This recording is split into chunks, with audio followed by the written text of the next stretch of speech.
Okay, we are going to talk about graphing. Okay, we are going to talk about right now in graphing, we're going to talk about all four quadrants. That means really I have a number line that is horizontal. So this is a number line that's horizontal. Okay, I'm going to add a vertical number line.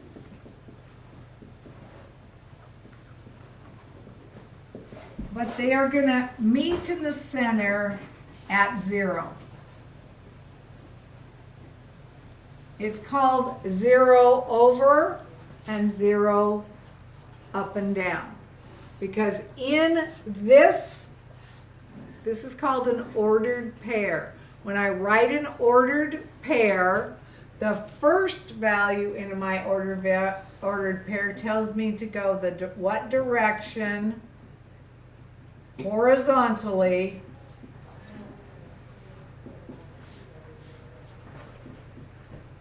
and how much and how many. Okay, so here I'm not going any horizontally. I'm starting at 0, I'm not going any because it's 0. Okay. The next one is the direction vertically.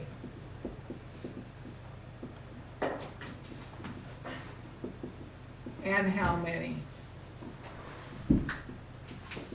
Well, I'm not going up or down because I said 0, so I'm not going up or down. So that's that spot right where they meet. So I'm taking two number lines and matching their zeros up and making them into a cross. That's what a coordinate graph is called.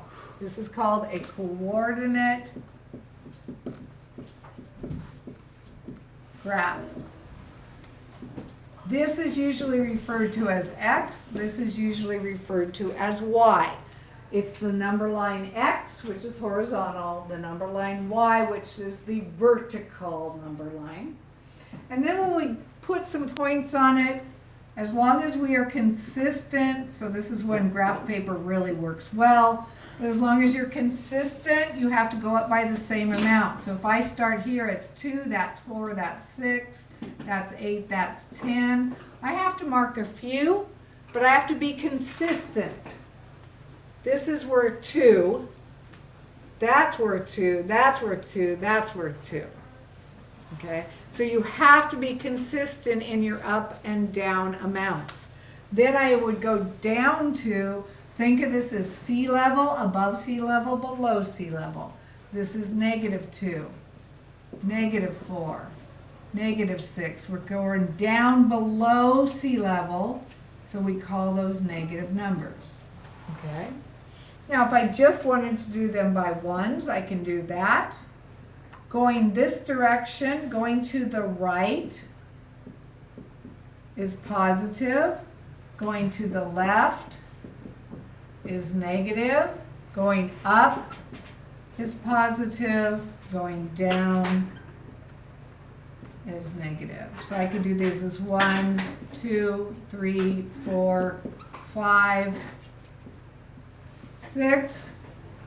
These do not have to be the same as these, but you must keep same on each axis or each line, number line. So if I number by ones for each base, it has to be always for ones for each base.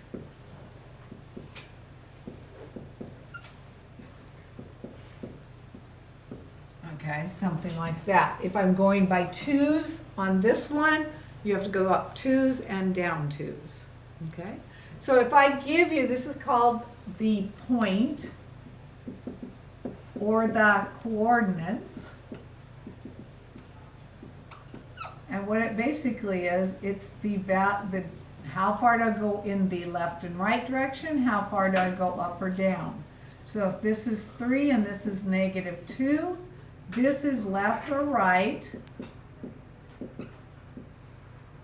This is up or down. Okay, so if we look at this, to find that spot, I would have to go to the right because it's positive, and remember a positive number goes to the right. So I will go to the right 3.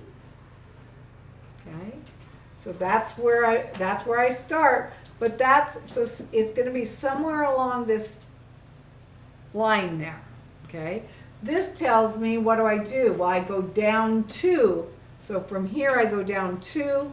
Well, that's down 2. So there is my point, 3, -2. Okay, so that's what you're doing there. Okay? So if I was to do -4, 7, somebody tell me how I would locate that. Yes, Brad.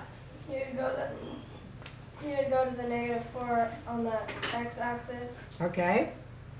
and then find the 7 on the y-axis. So you'd go up. Okay, I would go up 7. 7's right in between here, so I have to estimate it because it's not on there exactly. So, wait, it was -4. Better make sure I got the right one.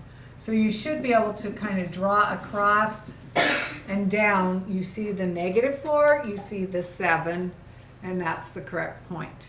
Okay.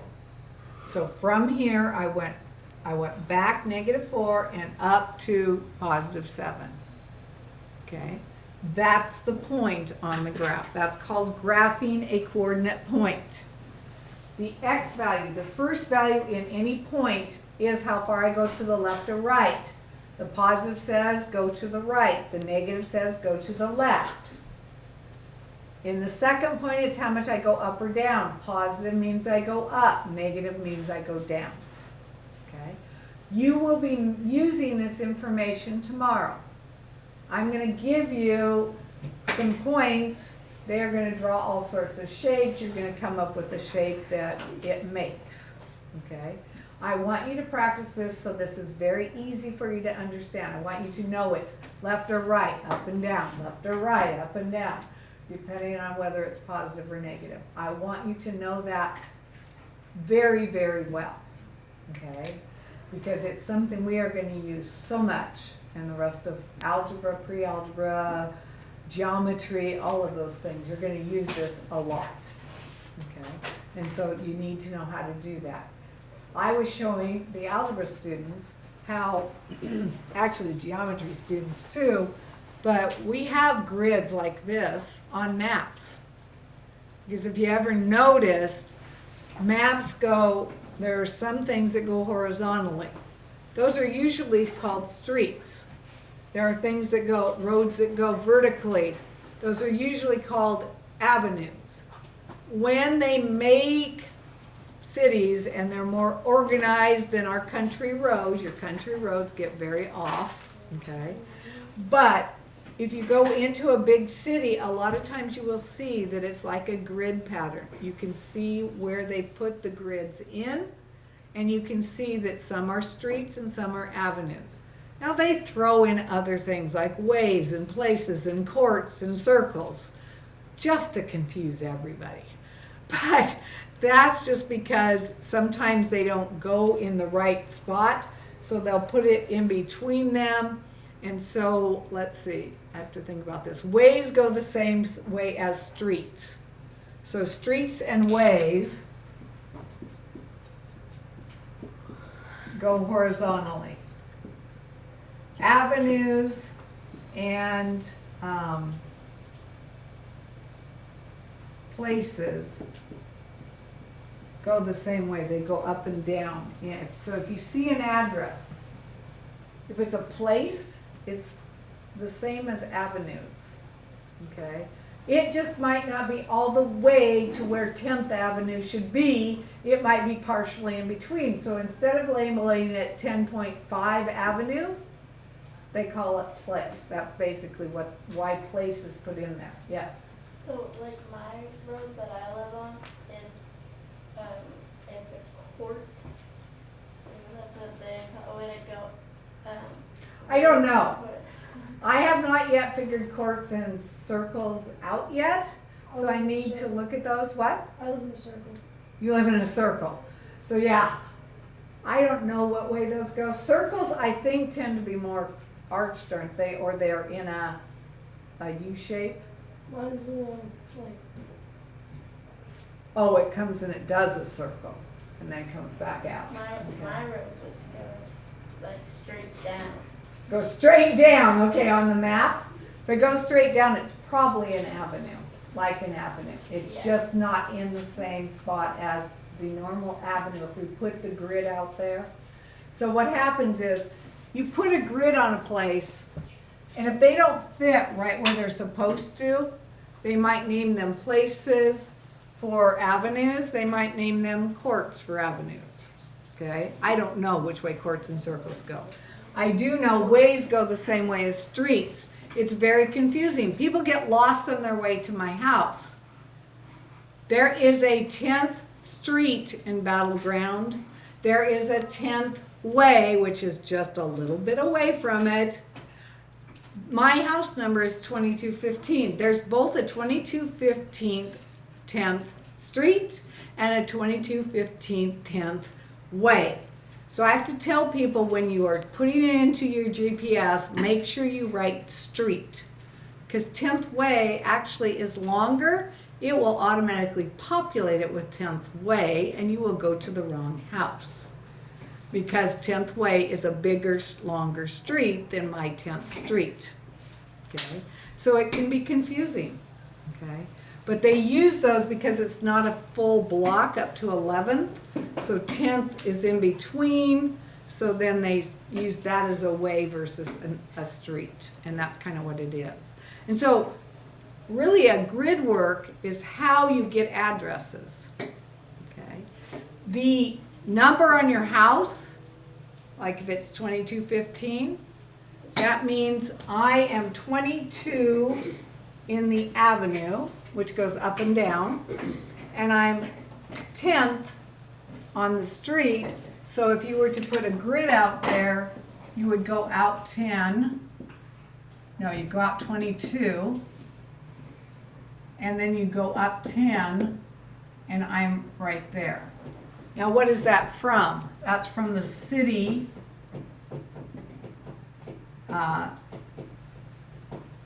main intersection. A lot of times it will be Main and Parkway, Main and something else that will cross. That's where your different ones work. Okay, so we actually have this. Learning to read a map is very important because you can actually find where you're at. Google is not always correct. Your app is not always correct. GPS can be correct, but you don't get to the right place. I did this once. I was in Italy. I was driving because my daughter was too young to rent a car. My stepmom was too old to, they don't rent to older people. They only rent to middle-aged people. I was middle-aged. I got to rent the car. That meant I got to drive. Okay? So we had a GPS location. You'd think that would take you to the exact spot you need to go, don't you? Yeah. Okay? Except for when this happens. You have basically a canyon. Okay? The location I wanted to be was right down here. Do you know where GPS took me? Right here. And it said you should be there now.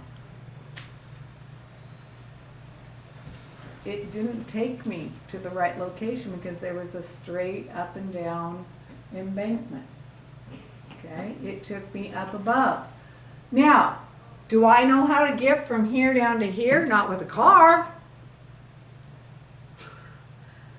I could scale it if I wanted to. That would not be good because I couldn't take my stuff. We were staying the night down here.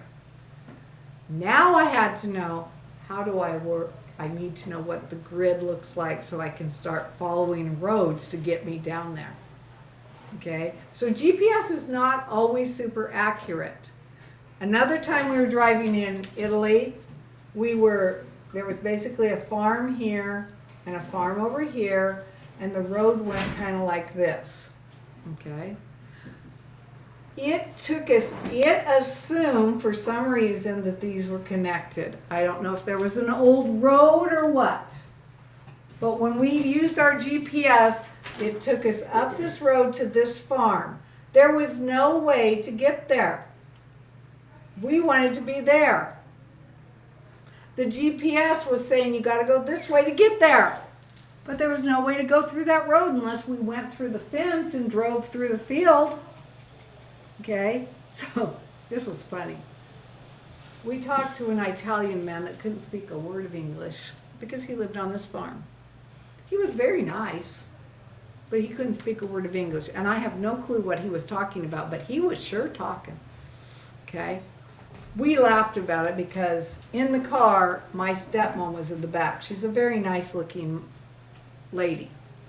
He was leaning over into the car where she was sitting and just blah, blah, blah, blah, blah, blah, blah, blah. And my daughter and I were up front laughing because we knew he was really trying to flirt with her, but she didn't understand a word he was saying. And if we'd have been smart, we would have taped it so we could have gotten a translator thing later and translated it to see what it was saying, but we didn't. We were just up there trying not to laugh out loud, but we didn't really make successful on that. But it was really funny. So I kept telling my stepmom, hey, my dad had died by then, so I kept telling my stepmom, you need to hook up with him. I can come visit you in Italy anytime. You know, hook up with this guy. Hey, I think he's after you. You used to farm. They couldn't communicate, so, but I was being funny, so. But anyway, I'm just showing you that sometimes GPSs even don't get you there, even though it sounds like they should. If there's some barrier in the way, the GPS doesn't necessarily know that. Okay, and we really had this problem. It took us a while to get a map of the area that was on Google so I could figure out where we needed to go. We figured it out pretty soon that there must be other houses because we could see down there. And so we assumed we must need to be down there because otherwise we didn't know why the GPS would take us there. And it was trying to just tell us we could just go on, but we couldn't. Okay, maybe there was an old trail there at one time. Maybe there's a cow trail, who knows? But there was something probably there that GPS thought you could get there from there. We also went through a field to get someplace using GPS over in Italy because there was a road there. It was a dirt road in a field. And we just followed it to get where we were supposed to go because that's what GPS told us to do. So I'm just saying that reading a map is handy, especially if you don't know the area. Okay, because you have all sorts of different things, and Google does not always take you there. GPS does not always take you there. So learning how to read a map is very important. So that was that long lecture. So for tomorrow, we are going to be working on the